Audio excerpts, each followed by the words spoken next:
Yes everybody. So अभी हमने multiplication theorem देखी। मल्टीप्लिकेशन थ्योरम से ही हम कॉन्सेप्ट निकालेंगे कंडीशनल प्रोबेबिलिटी। हमारे पास मल्टीप्लिकेशन थ्योरम का रिजल्ट क्या था in case of dependent events? Probability of A intersection B is equal to probability of A into probability of B slash. Yes और यही किया था, यस और नो? इसका मतलब अगर मेरे को कोई इसमें से पूछे probability of B slash A, तो ये मैं क्या लिख सकता हूं? Probability of A intersection B divided by probability of A. सही है? यस और नो? तो यहां से मेरी डेफिनेशन क्या बनती है, लिखिए जरा। If A and B are two events, if A and B are two events where event B is dependent on event A, event B is dependent on event A, then conditional probability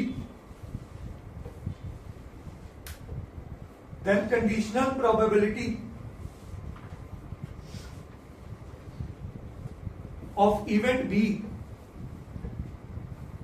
will be given as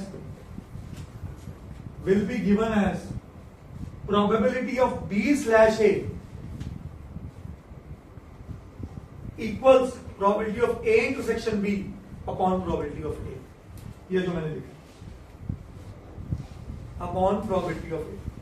और अगर मेरे को कोई कहे probability of A slash B का मतलब अगर ढूंढना हो तो क्या होगा? Probability of A intersection B upon. आपको मैं सर ये कैसे सोचा?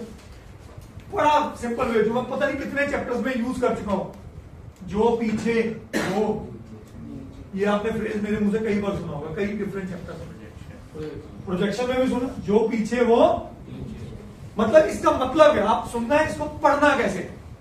ये क्या लिखा हुआ पता है? मैथमेटिकली दिख रहा है probability of B slash A, पर ये क्या कह रहा है? ये कह रहा है probability of event B when event A is already occurred. अब सोचो, जो इवेंट पहले हो चुका है उसकी तो प्रोबेबिलिटी मेरे को पता हो, निकाल किसकी रहे हैं? बी की, तो उसकी तो पता नहीं है, तो टेक्निकली जो पता है उसको यूज कर सकता हूं, जो पता ही नहीं है उसको कैसे यूज करूं? कहानी समझ में आई? Is that clear? Probability of A slash B is probability of A intersection B upon probability of B. Probability of B slash A is probability of A intersection B upon probability of A. तो याद क्या रखना है आप सबने? जो पीछे वो नीचे। तो आपको ए स्लैश बी भी पूछा जा सकता है और बी स्लैश ए कभी भी।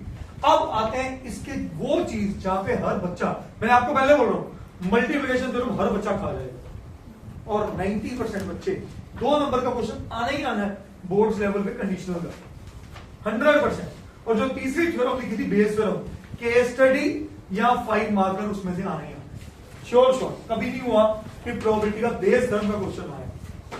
अब कंडीशनल प्रोबेबिलिटी बच्चे गलत करते हैं। वो गलत कहां करते हैं, वो भी लॉजिक बता सकते हैं। कभी भी कंडीशनल प्रोबेबिलिटी का क्वेश्चन आए, कभी भी कंडीशनल प्रोबेबिलिटी का क्वेश्चन आए, आपने ए इवेंट के फेवरेबल आउटकम्स लिखने ही लिखनी है, बी इवेंट की फेवरेबल आउटकम्स लिखनी ही लिखनी है। लिखनी मींस सैंपल स्पेस बनानी है, क्वांटिटी नहीं लिखनी 1/2, वो काम नहीं करना, सैंपल स्पेस बनानी है। और तीसरा केस ए इंटरसेक्शन बी की बनानी। अगर आप ये बना गए, मैं गारंटी देता हूं कंडीशनल प्रोबेबिलिटी का कोई क्वेश्चन गलत नहीं होगा। और आप अपनी क्लासेस में देखोगे बच्चे इस टॉपिक से जूझते हुए, एंड आई मीन इट। आप मेरी शीट के कई क्वेश्चंस में फंसोगे क्योंकि आप सोचोगे शॉर्टकट। ये एक ऐसा टॉपिक है पूरी प्रोबेबिलिटी में जिसमें शॉर्टकट नहीं लगाना। You ought to write the sample space of all these 3 events। अगर ये लिखा है हर क्वेश्चन से, क्योंकि फॉर्मूला हर बच्चे को आता है, हर बच्चे को आता है। फिर अब बच्चा काली करता है इस टॉपिक में, मन में सोचता है सैंपल स्पेस और वहां होती है गलती।